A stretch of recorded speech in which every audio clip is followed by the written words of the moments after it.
اللہ رب العزت نے عالم ارواح میں 2 بڑے جلسوں کا انعقاد کیا. ایک کا عنوان توحید رکھا، دوسرے کا عنوان رسالت رکھا. جو پہلی کانفرنس تھی اس میں اللہ رب العزت نے تمام انسانیت کی ارواحوں کو اکٹھا کیا. حضرت آدم سے لے کر دنیا کے آخری فرد تک تمام لوگوں کی ارواحوں کو اکٹھا کیا. سب سے مخاطب ہوئے، فرمایا الست بربکم، کیا تم مجھے رب مانتے ہو؟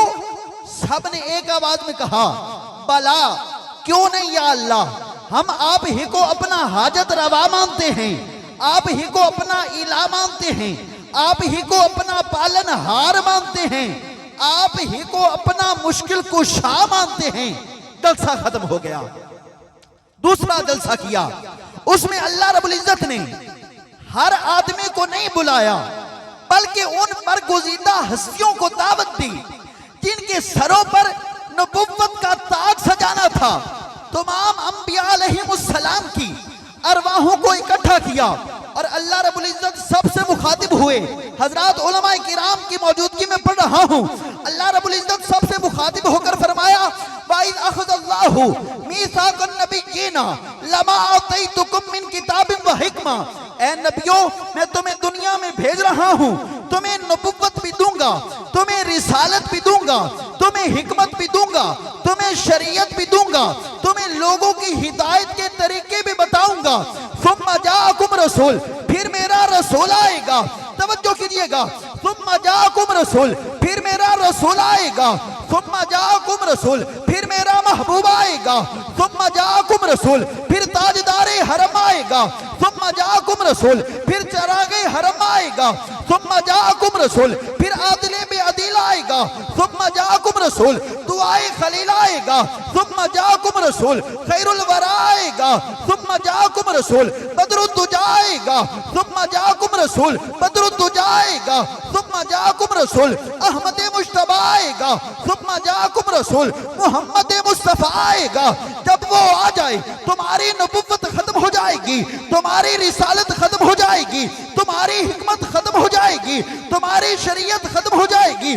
اللہ رب العزت نے نبوت کے اس سلسلے کو حضرت آدم سے شروع کیا.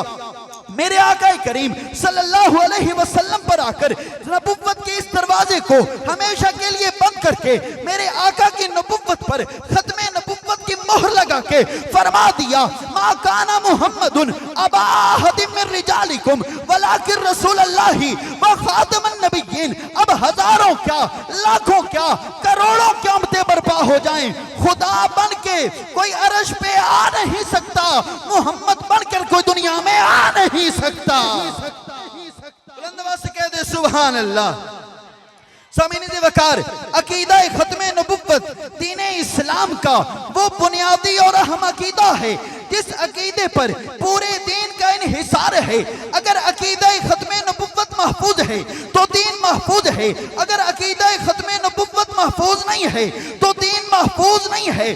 گویا کہ عقیدہ ختم نبوت کا تحفظ ہے، دین اسلام کا تحفظ ہے. سامعین وقار، عقیدہ ختم نبوت کے لیے اللہ رب العزت نے 100 آیہ مبارکہ اتاری ہیں، 210 احادیث متواترہ ملتی ہیں، اور پوری امت کا اس بات پر اجماع ہے کہ جو حضور کے بعد دعوی نبوت کرتا ہے وہ دار اسلام سے خارج ہو جاتا ہے. عقیدہ ختم نبوت اتنا اہم عقیدہ ہے. میرے آقا کریم صلی اللہ علیہ وسلم نے فرمایا انا آخر الانبیاء وانتم آخر الامم، میں آخری نبی ہوں، تم آخری امت ہو. میرے آقا نے فرما دیا انا خاتم النبیین لا نبی بعدی. میرے آقا کریم صلی اللہ علیہ وسلم نے فرمایا میں انبیاء میں سے آخری ہوں، میرے بعد کوئی نبی نہیں ہے. سامعین وقار، یہ عقیدہ ختم نبوت، توجہ کیجئے گا، عقیدہ ختم نبوت یہ اتنا اہم عقیدہ ہے کہ آپ تاریخ اسلام کا مطالعہ کریں. توجہ کیجئے گا، میں اپنے مہمان کا انتظار کر رہا ہوں، میں نے ان کو دعوت دینی ہے. یہ اتنا اہم عقیدہ ہے کہ اللہ رب العزت نے یہ ہمارے دلوں میں راسخ کرنے کے لیے 100 آیے مبارکہ نازل فرمائی ہیں، اور اس کی اہمیت اس بات سے سمجھی جا سکتی ہے کہ تاریخ اسلام کا مطالعہ کریں تو جتنی بھی جنگیں لڑی گئی، جنگ بدر ہے، احد ہے، تبوک ہے، غزوہ خیبر ہے، جو صحابہ کرام شہید ہوئے ان کی جو تعداد ملتی ہے وہ 259 ہے، جنہوں نے اسلام کی سر بلندی کے لیے اپنی جانوں کے نذرانے پیش کیے ہیں 259 ہیں۔ اور سامعین وقار، عقیدہ ختم نبوت کے تحفظ کے لیے جو یمامہ کے میدان میں جو جنگ لڑی گئی مسلمہ کذاب کے خلاف، ان میں جو شہداء کی تعداد ملتی ہے، جن صحابہ کرام نے جانوں کے نذرانے پیش کیے ہیں، ان کی تعداد 1200 ملتی ہے۔ ان میں سے 700 حافظ اور قاری قرآن تھے، 70 بدری صحابہ بھی ان میں موجود تھے۔ یہ عقیدہ ختم نبوت اتنا اہم عقیدہ ہے۔ امام اعظم ابو حنیفہ رحمہ اللہ سے کسی نے پوچھا کہ امام صاحب آپ یہ بتائیں کہ جو حضور کے بعد دعوی نبوت کرتا ہے اس کے بارے میں کیا خیال ہے؟ تو قربان جاؤں، امام صاحب نے فرمایا اس کو تو چھوڑو، جو بندہ اس سے دلیل مانگے گا تو بتا تو کیسے نبی ہے، دلیل مانگنے والا بھی دائرہ اسلام سے خارج ہو جائے گا، دائرہ اسلام سے خارج ہو جائے گا۔ سامعین وقار، ہمارے بر صغیر پاک و ہند میں یہ لعنت جس کے مقدر میں آئی، دنیا اس کو غلام احمد قادیانی ملعون کے نام سے یاد کرتی ہے۔ قیام پاکستان کے بعد پاکستان کی نیشنل اسمبلی نے اس کو کافر قرار دیا، اور الحمدللہ ابھی جو 7 ستمبر گزرا ہے، ہم نے مینار پاکستان کے وسیع و عریض گراؤنڈ میں یوم فتح منایا 50 سال مکمل ہونے کی خوشی میں، اور انشاءاللہ ہم قیامت تک کے لیے جو عشاقان مصطفیٰ ہیں یہ حضور صلی اللہ علیہ وسلم کی ختم نبوت کا دفاع کرتے رہیں گے۔ پھر میں کیوں نہ کہوں، نبی نو تاج پہنایا گیا ختم نبوت دا ہے، مالک تاجدار انبیاء ختم نبوت دا، دیوانہ بن کے رہنا ہے صدا ختم نبوت دا، عقیدہ پکا ٹھکا ہے میرا ختم نبوت دا، محمد پاک دا نوکر کسے کانے دکانا نہیں، ترانہ گج کے وٹ کے تو سنا ختم نبوت دا، کہ نوکر ہیں تا پھر حق ادا کر نوکری دا تو، کہ مومن ہیں تا پھر نعرہ لگا ختم نبوت دا، تاجدار ختم نبوت۔ سارا پنڈال تمہیں ہر چوک کے گج وٹ کے بولے تاجدار ختم نبوت، تاجدار ختم نبوت۔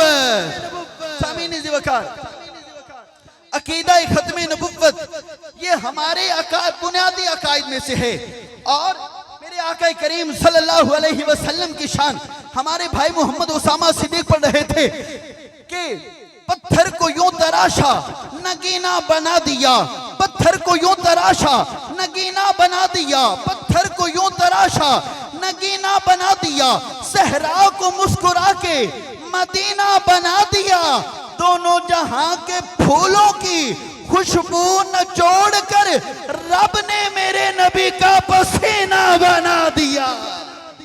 بلند آواز میں کہہ دو سبحان اللہ۔ اگر پنجابی سننا چاہتے ہو، جندہ مکھ نورانی ہووے، توجہ، جندہ مکھ نورانی ہووے، توہا پاک پیشانی ہووے، جندہ مکھ نورانی ہووے، توہا پاک پیشانی ہووے، خلقت کل دیوانی ہووے، عالم تے سلطانی ہووے، جگتے انجدہ چھا نہیں سکدا، اور نبی کوئی آ نہیں سکدا، تاجدار ختم نبوت، تاجدار ختم نبوت، نشرہ والا سینہ ہووے، خوشبودار پسینہ ہووے، نشرہ والا سینہ ہووے، خوشبودار پسینہ ہووے، سونا شہر مدینہ ہووے، کوئی اینا کرم کما نہیں سکدا، اور نبی کوئی آ نہیں سکدا، تاجدار ختم نبوت، تاجدار ختم نبوت۔ اور سامعین وقار، میں جو ختم نبوت کے سب سے پہلے مجاہد تھے، سب سے جو پہلے مجاہد تھے، حضرت سیدنا صدیق اکبر کا تذکرہ کر رہا ہوں، جن یار نو موڑے چایا ہووے، سب دا ڈنگ جھلایا ہووے، جن یار نو موڑے چایا ہووے، سب دا ڈنگ جھلایا ہووے، نال نبی نے سلایا ہووے، او حق زہرا دا کھا نہیں سکدا، اور نبی کوئی آ نہیں سکدا، تاجدار ختم نبوت، تمہیں حج کے آخر تک تاجدار ختم نبوت۔